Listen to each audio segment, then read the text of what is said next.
would be lonely if we went away. Then Rocky said it would be a wonderful adventure, so we were both pleased. I don't think Mother wanted to go on a journey, for the night before we left, I was too excited to sleep, and I thought I heard her crying. I still thought so, even when Rocky said I must have made a mistake, because grown-ups didn't cry.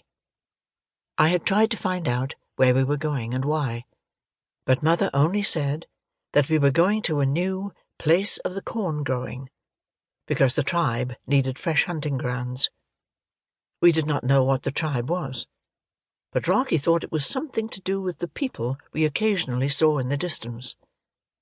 I wondered how we should be able to carry our 2 teepees and the wooden chests which took care of our clothes, but I needn't have worried about them, for one day Mother took us into the distant woods, as she had often done before, and after we had walked a very long way, I asked when we should be going home, and she said, "We are not going to turn back, Piyanah. Tomorrow and tomorrow and tomorrow will all be in a new place that has no memories." Then she walked ahead, and we did not ask any more questions, because we knew she was unhappy and didn't want to talk. Then Rocky pointed to knife cuts on the trees, and we knew someone had blazed a trail for us to follow. Further on, there were many footprints in the dust, so we knew that many people were making the journey too.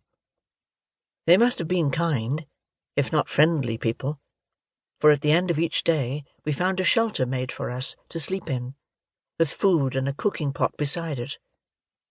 Mother said they were the tribe, but when we asked what a tribe was, she said we didn't need to know yet. When Rocky or I got tired of walking, Mother carried us on her back. We came to a river, and waited for several days while canoes were built. Then Ninny came back from collecting firewood, and said all the canoes had gone, but they had left one for us. We found it tied to a stake which was driven into the bank. Mother paddled in front, and Ninny at the back. Rocky and I sat in the middle, and were allowed to trail our hands in the water, so long as we didn't splash Ninny. Sometimes we saw other canoes ahead of us, and then Mother drew into the bank until they were out of sight. We thought it curious that she never wanted to thank the tribe, for they went on being kind, and every evening we saw a bunch of feathers hanging from a branch or tied to a stick in the bank, which showed us where they had prepared our sleeping place. Sometimes a fire had been lit, and the food was ready for cooking. On those days Ninny was good-tempered, and the food tasted better. Rocky and I always ran on ahead to see what had been left for us. Usually it was meat or wildfowl, but sometimes it was only a little cornmeal, and then we had to look for a stone on which Ninny rolled the dough into flat cakes, which she baked in the hot ashes.